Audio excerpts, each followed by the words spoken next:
बीडच्या परळीमध्ये नगरपरिषद निवडणुकीच्या मतपेट्या एका कर्मचाऱ्यानं जमा करण्यास नकार देत ठिय्या दिल्याचं समोर येत आहे। कर्मचाऱ्याचे भत्त्याचे पैसे न दिल्याच्या कारणावरून मतपेट्या जमा न करण्याचं कारण समोर आलेलं आहे। तब्बल 2 तास यामुळे विलंब झाल्याचं पाहायला मिळालं। अखेर मतपेट्या घेऊन आलेले कर्मचारी आणि निवडणूक निर्णय अधिकारी यांनी उमेदवारांच्या मध्यस्थीनं शेवटी भत्त्याचे पैसे देण्याचं आश्वासन दिलं। आश्वासन दिल्यानंतर 2 तासांनी कर्मचाऱ्यानं मतपेट्या स्ट्रॉंग रूम मध्ये जमा करण्यासाठी दिल्या। नगरपालिकेची एवढी बिकट परिस्थिती आहे हे आम्ही वारंवार पहिले बी सांगितलं होतं की त्यांना पैसे द्यायला सुद्धा नव्हते, म्हणून ते पेट्या जमा करत नव्हते।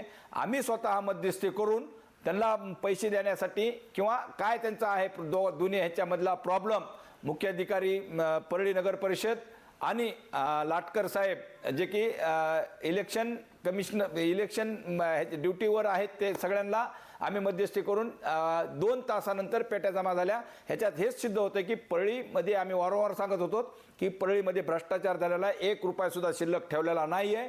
हेच आता ह्या गोष्टीहून सिद्ध झालेलं आहे। लोकशाही मराठी ऐका, पहा, जागरूक रहा।